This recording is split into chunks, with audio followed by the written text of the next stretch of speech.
성경 말씀 같이 보겠습니다.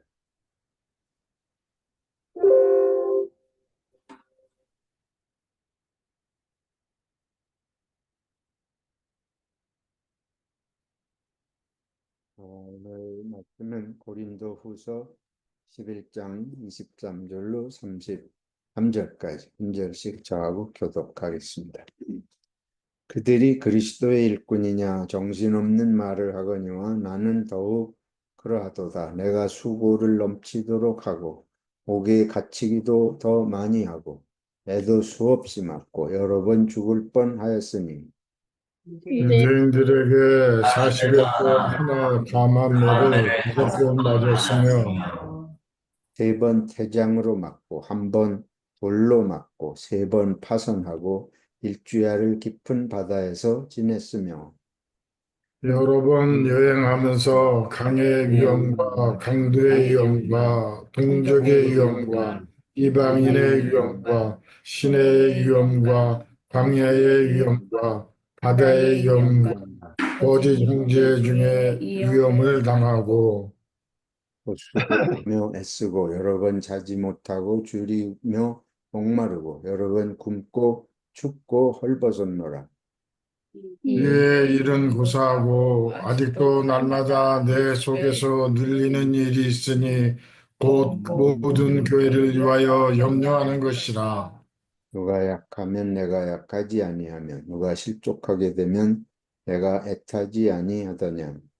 내가 그를 자랑할진대 내가 약한 것을 자랑하리라. 주 예수의 아버지 영원히 찬송할 하나님이 내가 거짓말 아니하는 것을 아시느니라. 담메색에서 아레네 왕의 고관이 나를 잡으려고 담메색 성을 지켰으나 함께 나는 나는 광주리를 타고 들창 성벽을 내려가 그 손에서 벗어났느니라. 아멘. 이 바울 사도께서 꿈을 전하시면서 온갖 어려움을 받으신 고난과 박해를 받으시면서 복음을 전하는 사명을 감당하신 그런 말씀입니다. 저희들이 지금 천주교에 대해서 살펴보고 있는데 지난 시간에 천주교가 어떻게 해서 전례하게 한국에 들어오게 되었나는 것을 보았습니다. 오늘은 이제 천주교가 들어오면서 겪은 일부 이제 언급도 됐지만 이 박해에 대해서 구체적으로 좀 보겠습니다. 5번에 걸친 큰 박해가 있었는데 1791년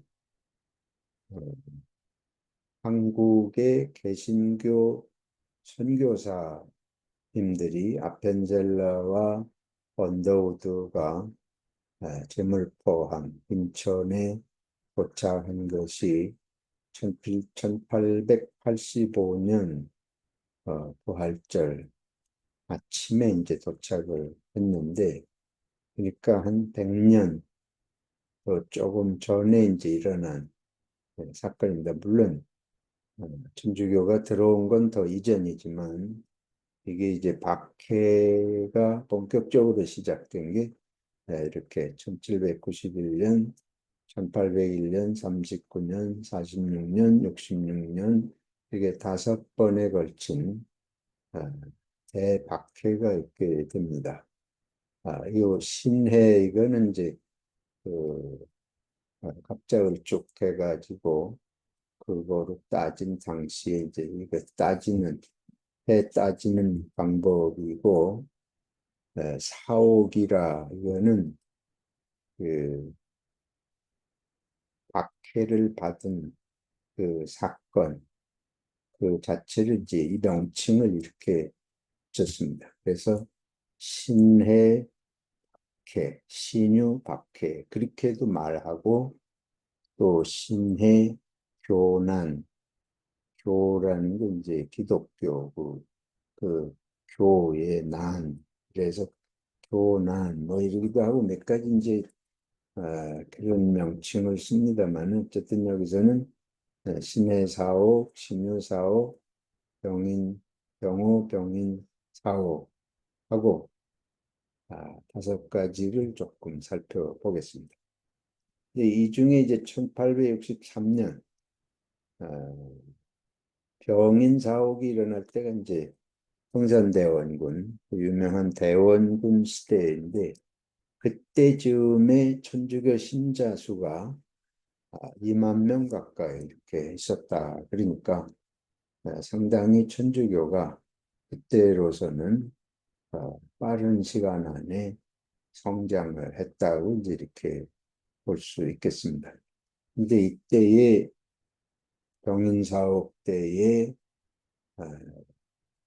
순교죠. 말하자면 죽음을 당한 사람이 이 병인사업 때만 8천여 명이라 그러니까 이 뭐 천주교 신자들의 절반 이상이 죽임을 당한 거의 천주교를 박멸하려고 했던 그런 박해를 받았던 것으로 이제 보입니다. 하나씩 살펴보겠습니다. 1791년에 이제 신해 사호 첫 번째 박해인데 박해의 원인은 조상 제사 문제입니다. 여러 차례 말씀을 이제 들으신 내용인데 이 제사 문제죠. 이 중국에서 이미 이 제사 문제가 천주교가 중국에 들어가면서 이미 과정을 거쳤습니다. 중국 선교 초기에 선교사, 이 예수회 중심의 선교사들이 들어갔습니다. 마테오 리치 같은 인물들이라고 볼 수 있는데 이 선교회에 소속한 선교사들의 방침은 동양의 조상 제사를 하나의 문화적인 풍습으로 그렇게 생각을 하고 이거를 크게 문제 삼지를 않았습니다. 그래서 중국에서는 그 조상 제사를 그대로 인정하는 이제 이런 방향으로 했는데 초기에 예수회 선교사들 그 다음에 이어서 이 프란시스칸하고 도미니칸 선교사들이 중국에 선교하러 이제 들어오게 됩니다. 근데 이들은 이 예수회 신부들하고는 조금 그 경향이 달라서 상당히 좀 보수적인 그런 경향을 띠고 있었습니다. 이들이 중국에 와서 보니까 예수회 선교사들이 조상제사를 그대로 묵인하고 용인하는 것을 보고 이러면 안 되겠다 해서 이거를 교황청에다 보고를 해요. 부정적인 보고를 하는 거죠.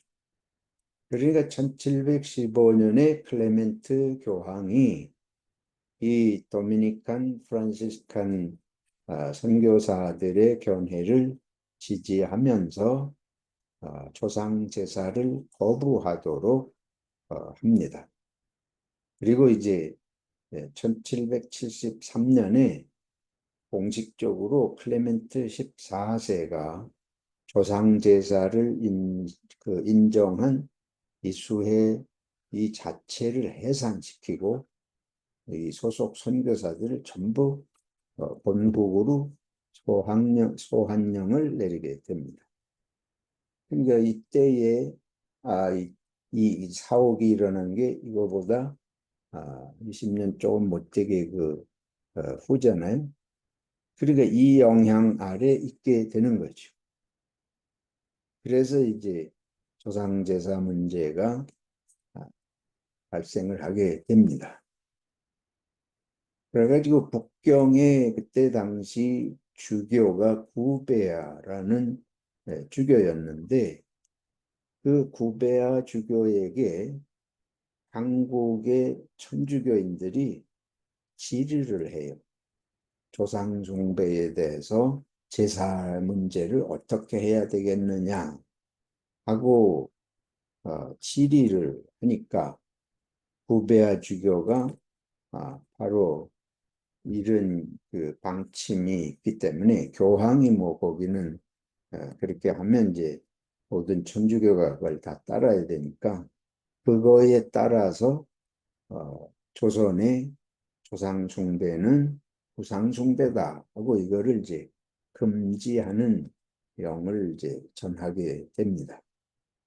그래서 이제 이게 문제가 생기는데 이때 당시에 이 달레라고 하는 그 교회 역사를 쓴 인물이에요. 그래서 이 중국이나 한국의 교회 역사를 이렇게 다루게 될 때 반드시 나오게 되는 이제 역사가인데 그분이 이런 글을 썼습니다. 공공연하게 선포된 이 선언은 그러니까 클레멘트 14세를 통해서 되어진 이제 그 조상 숭배를 거부하는 선언이죠. 한번 누가 좀 읽어주시죠. 우리 최미진 집사님 한번 읽어주실래요? 괜찮으시겠어요?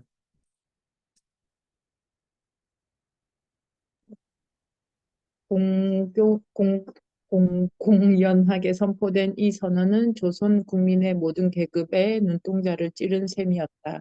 왜냐하면 조선에서는 유교, 즉 조상 숭배가 국교였던 까닭이다.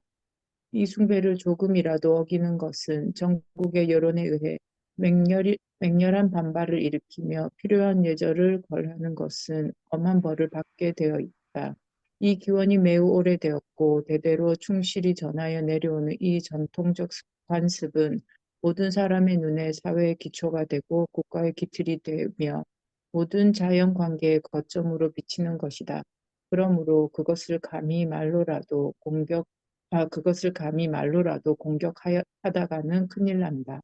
이로 비춰볼 때 머지않아 일어날 폭풍우와 천주교인들의 적들이 그 싹트는 교회를 파괴하고 말살하기 위하여 신자들의 행동에서 끄집어낼 방침을 예측하기는 쉬운 일이었다. 그래. 네.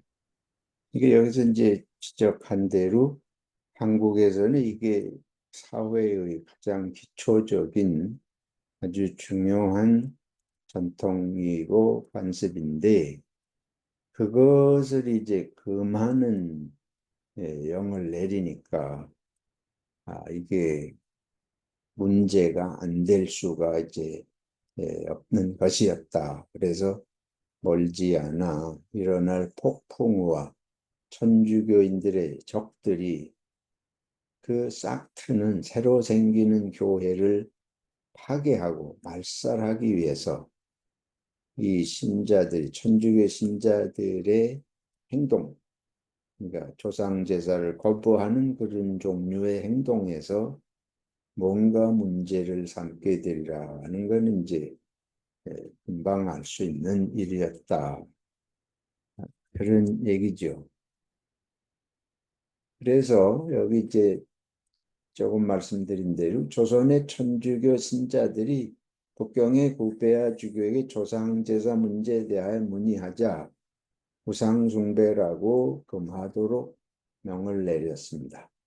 근데 이때 1791년에 그 문제가 된 두 사람이 바로 이제 중에 하나가 윤지충이라는 사람인데 이 윤지충이라는 분에 대해서 이제 보면 1784년 그러니까 1791년에 이제 죽음을 당한 건데 그보다 한 7년 전에 1784년 서울을 방문했을 때 김보무의 집에서 이 김보무가 지난주에 우리 살펴보았죠.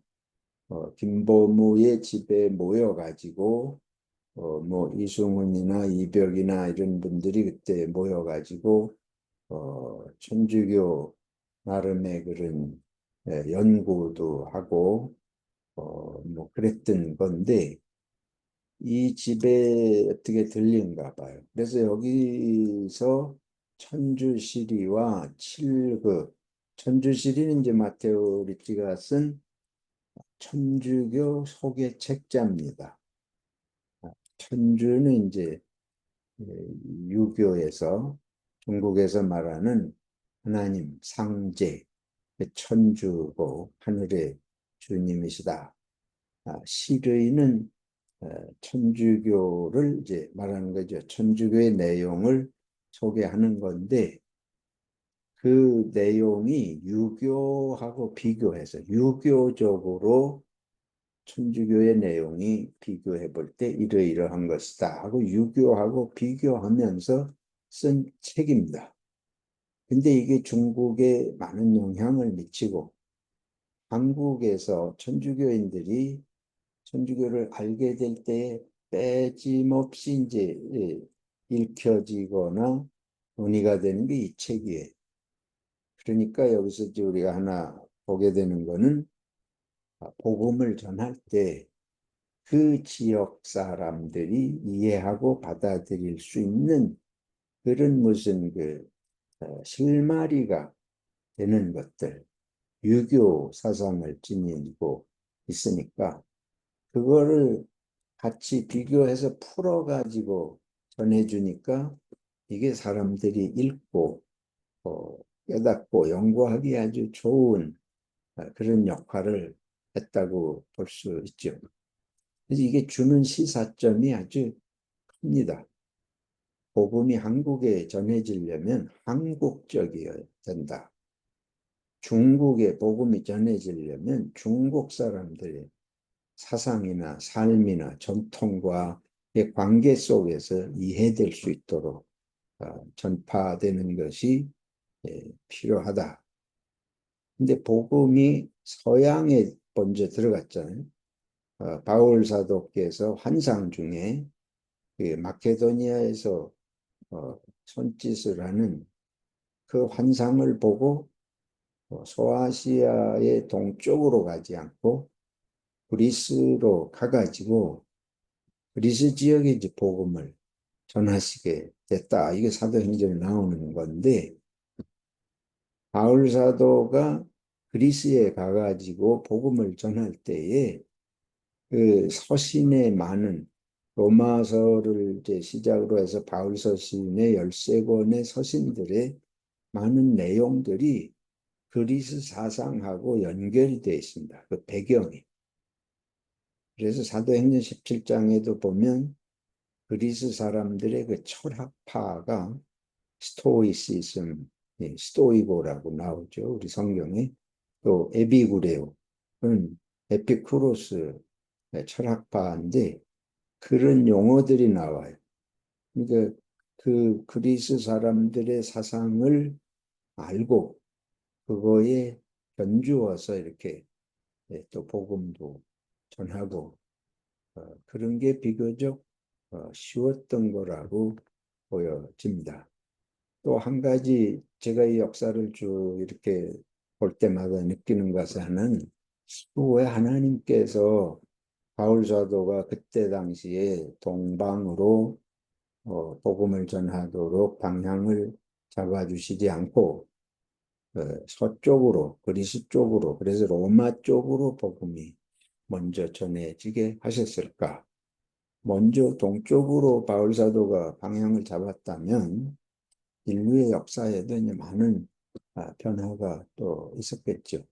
근데 제가 생각하는 것의 하나는 그리스 사상이 복음을 거기 빗대서 설명하기 편리한 점들이 있습니다.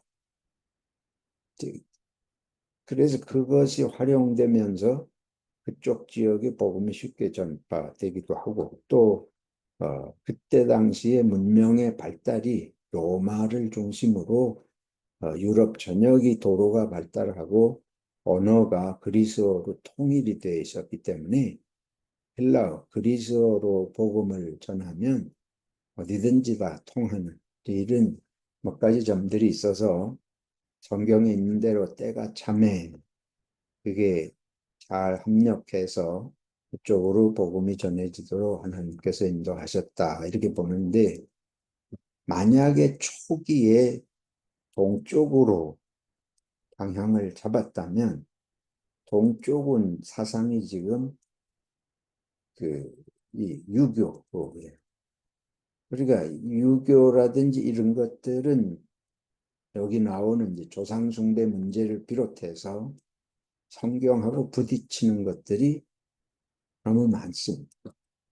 그래서 아마 초기에 동양 쪽으로 복음이 전해졌으면 분명히 이 마케도니아 쪽으로 가서 복음이 받아들여지는 것보다 훨씬 심각한 문제들이 많이 발생했을 것이고, 교회가 이제 새로 해외로 세계로 뻗어나가는데 너무 약해서 힘들지 않았을까, 이제 이런 생각도 해봅니다. 어쨌든 천주실이라는 게 그 마테오 리치 같은 사람이 참 지혜롭고 그런 걸 잘했다 이렇게 보여집니다. 이제 칠극이라고 하는 건 뭔가 하면 여기 있는 대로 7가지 죄와 일을 극복하는 법에 대한 책이에요.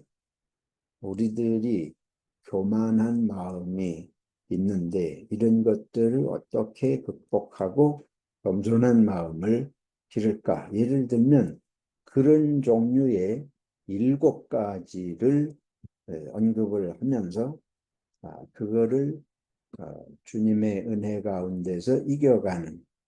근데 이제 이것도 굉장히 영향을 미쳤습니다. 왜 그런가 하면 이 유교가 자기 수양을 강조하잖아요. 불교도 자기를 극복하면서 보호를 닦는 이런 얘기고. 그러니까 동양에서도 이게 관심이 많은 것들이에요. 그래서 이런 것들이 한국에서 천주교인들이 되는 분들에게 아주 인상 깊게 받아들여졌다고 이렇게 볼 수 있습니다. 그래서 이 천주시리와 칠극에 대하여 읽고 고향에 돌아와서 여기서 이제 강한 인상을 받은 거죠. 권상현이 이제 윤지충과 친척지간입니다.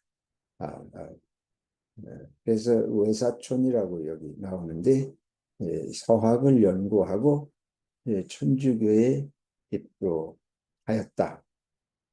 그러니까 누가 와서 일부러 뭐 전도 하기 전에 이런 일들이 이제 생겨진 거예요. 이것도 신보나 선교사가 한국에 오기도 전에, 그러니까 이게 하나님의 역사죠.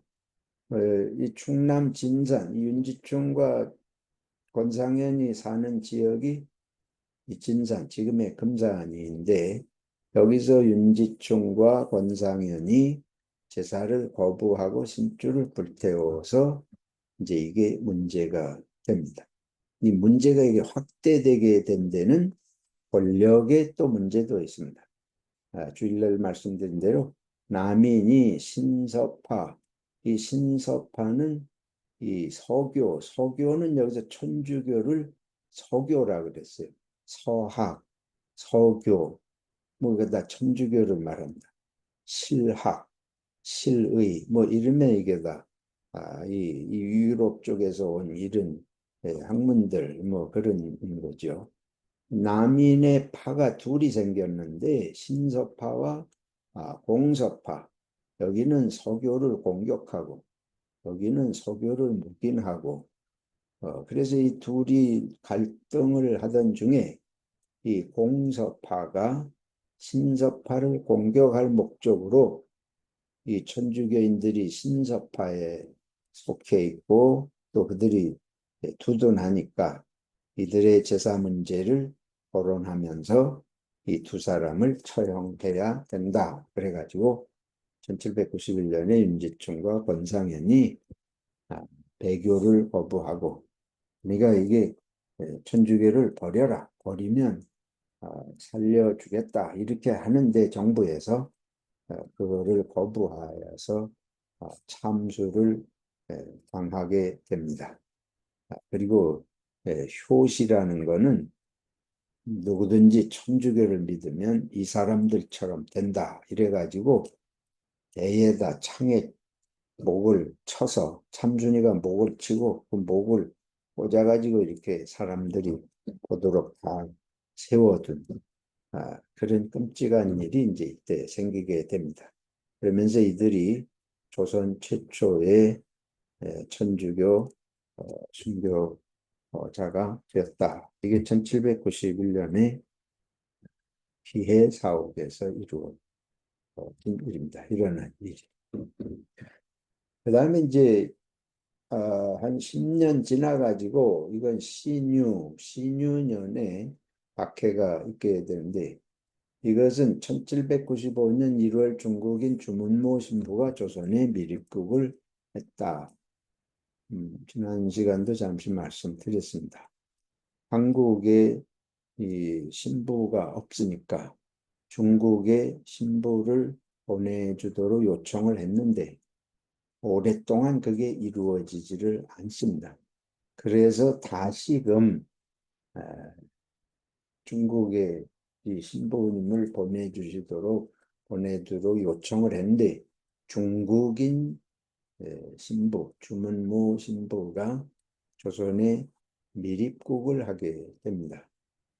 정부에서 이거를 허용하지 않기 때문에 미립국을 이제 하게 됩니다. 정조 사후, 정조는 이 실학, 천주교 이런 것들을 좋게 생각을 하고 받아들였던 그런 시대예요. 그런데 이제 정조가 돌아가시고 나니까 순조가 등극을 했는데 순조는 불과 11살인가 그때의 왕이 됩니다. 그러니까 스스로 왕 노릇을 하기가 어렵잖아요. 그때의 수렴 청정한 게 정순왕후입니다. 그 순조의 정조모 정순왕후가 정권을 잡고 이 왕을 맘대로 이제 조종을 하는 거죠.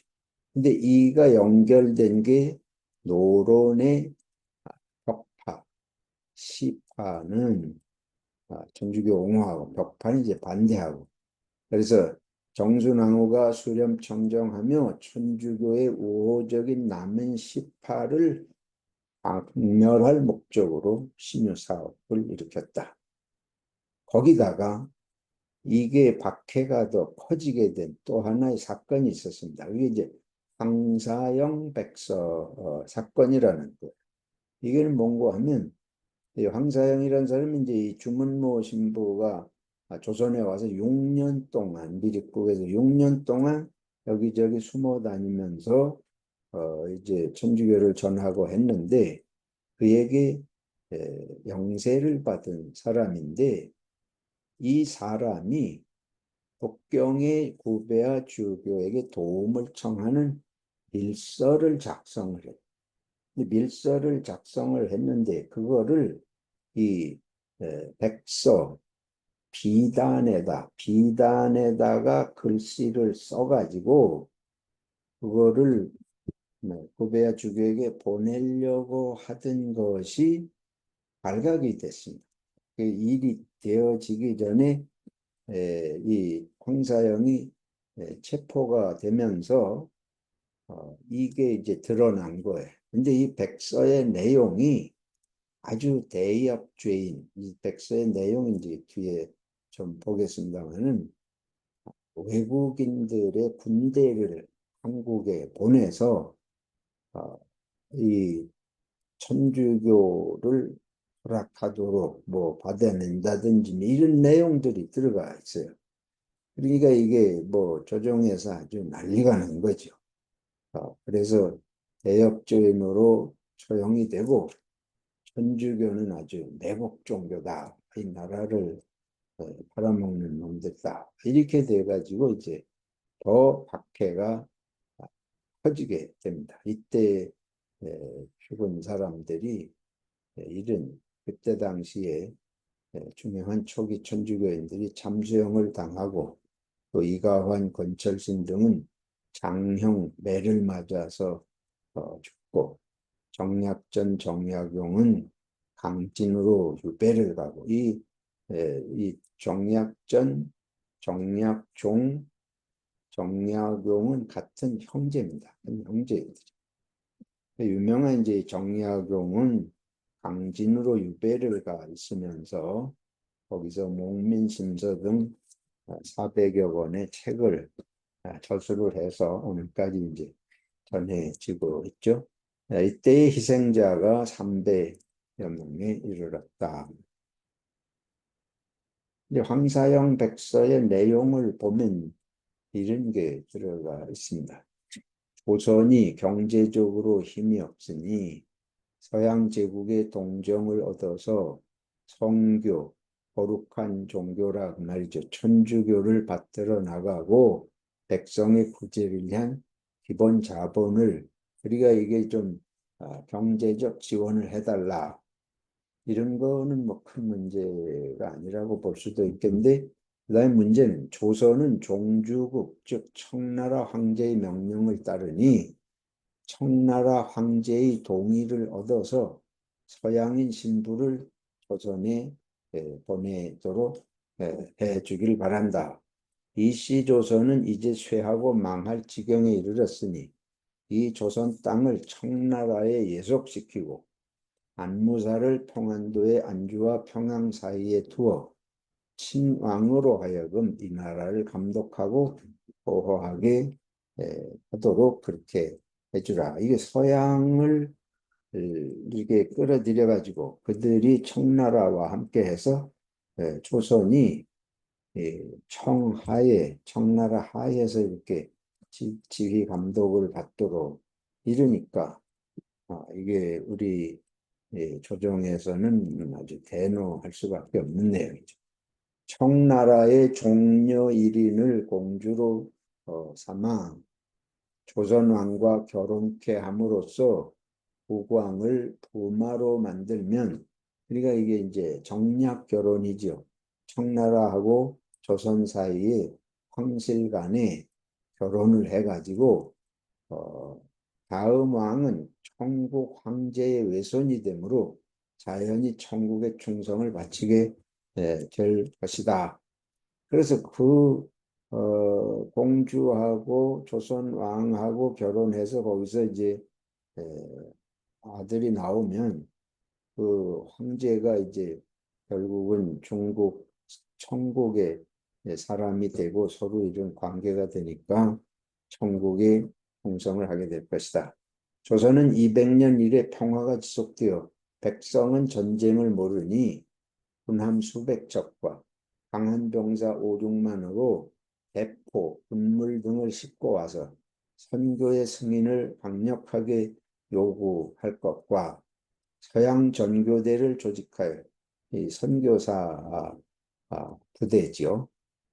이뭐 군대는 아니고 이제 선교단이라고 할 수 있겠습니다. 서양 선교단을 조직해 가지고 와서 선교사의 포고를 쉽게 할 것이다. 그러니까 군사를 몰고 와가지고 그 군함과 군사들이 와가지고 선교 승인을 받아내라. 그러면서 이제 마지막에 그 끝 문장의 거의 끝부분에 가서 이런 말이 이제 첨가된 게 이게 더 심하게 문제가 됐습니다. 비록 이 나라는 전멸한들 성교의 겉모양에 해로운 것이 없고, 이런 표현들이 조정의 그 강요들을 심각하게 자극을 하면서 대역 모반죄로 능지처참을 당했다. 이게 가장 그 고통스럽고 비참한 처형 방법으로 능지처참이라는 건 사지를 찢어서 죽이는 그 무서운 형벌 안에 그런 벌을 받고 온 가족이 한 곳으로 유배 간 것이 아닙니다.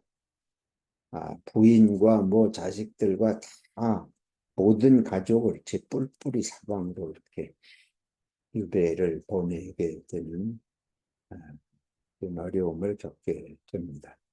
이게 신유 사옥입니다. 네, 하나만 더 할까요? 1839년 이제 기해 사옥이 있게 되는데 신해 사옥, 신유 사옥, 그다음에 기해 사옥. 1801년에 신유 사옥이 있었으니까 이건 이제 한 40년 뒤에 이루어진 일인데 이 풍양조씨의 박해다. 이건 조인영이 척사유눔을 쓰고 이에 대해 정하상이 상제상세로 천주교를 변호하고 변경하는 일이 있었다. 이건 뭐냐면 척사라는 사는 사교라는 말이에요. 악한 종교, 사교를 배척하는 유눔은 이제 임금이 내리는 교서를 유눔이라고 합니다. 그러니까 사악한 종교를 배척하라 하고 왕께서 내린 이제 교서인데 이거를 유교학자들이 이제 주로 같이 하면서 조인영 이런 사람이 주동이 돼가지고 이거를 쓰고 이 척사유눔이 그래서 매 차례에 걸쳐서 반포가 돼요. 이때부터 시작해가지고 대원군 때도 이게 다시 또 발표가 되고 그러면서 천주교가 왜 나쁘냐, 천주교가 얼마나 나쁘냐, 그리고 유교가 합당하다 이런 걸 이제 한 내용입니다. 근데 이에 대해서 정하상이 상제상서 재상에게 올리는 글이에요. 이거는 척사유눔에 이제 대해서 천주교가 얼마나 합당한 종교인지 그것도 유교적인 거하고 이렇게 비교하면서 쓴 아주 내용을 보면 정말 훌륭한 내용입니다. 그래서 이거를 한국의 최초의 천주교 변증서라 이렇게도 이제 말을 합니다. 그 구체적인 내용은 뒤에서 보겠습니다. 그래서 이런 그 천주교에 대해서 배척하는 것과 옹호하는 것 이런 것 사이에 박해가 이제 일어나게 됩니다. 결국은 정하상이 30여 명과 함께 처형을 당하고 이때에 또 프랑스 앙베르 주교하고 모방스 샤시땅 다이 프랑스 신부들입니다. 이분들이 또 처형을 당하고 후수되었다. 전국적으로는 70여 명이 참수당하고 60여 명이 복사하는 이런 박해를 겪게 됩니다. 몇 가지 시간이 하니까 참 끔찍한 일들인데 천주교의 역사에 하루아침에 천주교가 한국에 들어와서 이렇게 전파된 것이 아니고 정말 불행하고 오랜 기간 동안 비참한 그런 순교의 발자취를 보게 됩니다. 근데 그 구체적인 이제 내용이 처음에는 조상 숭배 문제가 있고 그 다음에는 이런 권력들 간의 이 문제가 또 박해의 빌미가 되고 또 황사형 백서와 같이 이 왕권과 세도가들에게 눌려있던 백성들의 입장에서 이런 것에서 좀 나라가 변하기를 바라는 그런 뜻에서 황사형은 그런 백서를 작성했지만은 그게 너무 나라에 대해서 정부의 입장에서는 모욕적이고 매국적인 이런 게 돼서 여러 가지 복합적인 요인들이 관련이 되어 있는 걸 보게 됩니다. 여러분들이 좀 서로 생각을 잠시 나누는 시간을 가지면 좋겠습니다.